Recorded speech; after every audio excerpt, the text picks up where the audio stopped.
What's up mga subscribers? Welcome back to my channel. This is your Tito, ready to teach you. Before we start, don't forget to click the subscribe button kung di pa kayo nakasubscribe at huwag din kalimutang i-click ang notification bell para maging updated kayo sa mga bago kong videos. For this episode, we will be discussing 8 hidden features ng iOS 13 na probably hindi nyo pa na-try at nagamit. Number 1, screenshot full web page. So, for example, we're here at the Apple website and we want to do a screenshot of the full web page a single time. Okay, ang gagawin lang natin, click natin yung assistive touch button and then control center. Click device, more, screenshot. Okay, click lang natin to and then click yung full page. Makikita na natin dito na na-capture siya ng buo. So, paano siya isa-save? Click lang natin yung done. Masasave siya as PDF dun sa files folder natin. Then, save lang natin para makita natin kung ano yung nangyari. Click yung files. Ito yung sample. Okay? Ito yung sample na document.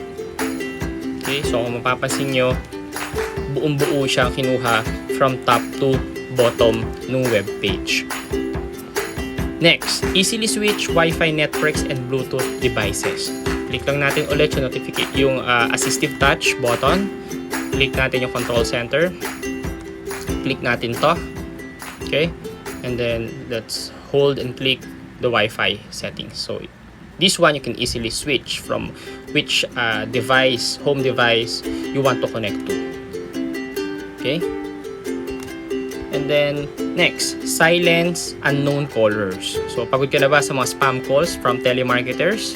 So, now you can quickly silence calls from unknown numbers by going to settings. Okay, balik tayo doon. And then, just hit phone. And then, let's enable silence unknown callers. Okay, so next is automatically close Safari tabs. So may mga instances na nakakalimutan natin i-close yung mga Safari tabs. So kung medyo OC ka, gusto mo naka-close lahat ng tabs mo.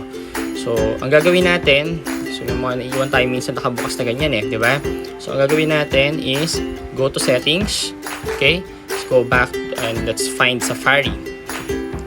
Safari, nasa baba to. Safari, and then close tabs. And then may option ka to choose 1 day, after 1 week, or after 1 month. So it's up to you. So akin manually kasi hindi ko naman siya nakakalimutan na i-close. So pwede natin siya i-manual close like this one. Okay, next, books gets reading goals. Okay, so kung mahilig kang magbasa ng mga e-books, especially now during pandemic, syempre pwede tayong mag-set ng mga goals. For instance, gusto mo 1 hour per day nagbabasa tayo. So pwede tayong i-alert ni iPhone or ng iOS about that. So click lang natin yung books. Okay, punta tayo sa pinakababa. Then click natin to yung today's reading. So pwede natin ba 60 minutes medyo busy ka sa bahay.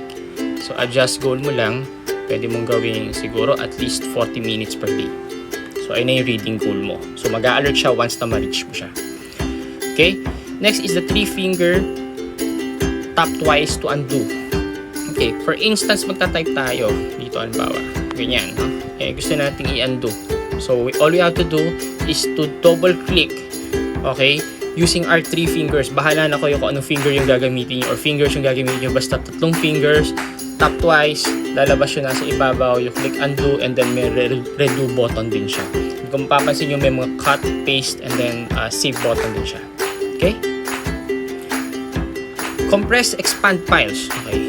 Yung compress, expand files, normally ginagamit natin or ginagawa natin para ma-compress the single folder, yung mga files natin, ma-send natin through email in one. So, all we have to do is to click the files button. For example, itong switcher, yung compress natin, click lang natin to, and then let's hit compress. Okay, ito na siya. So, zip folder na siya.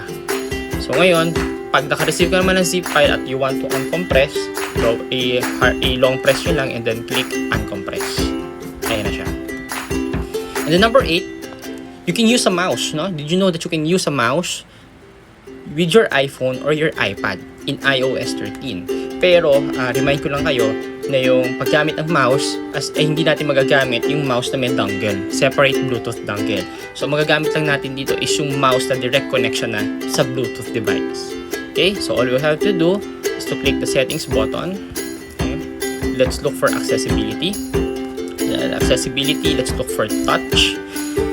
And then assistive touch. Okay. And then devices. And then Bluetooth devices. So since wala tayong device ngayon at this point in time, so magsa-search lang siya. Pero once na makita niya yon, lalabas siya dito and then you can click it para ma-register natin doon sa device yung Bluetooth na yon. So yun lang for this video. The 8 hidden features of iOS 13. So don't forget to hit the like button and subscribe to our channel.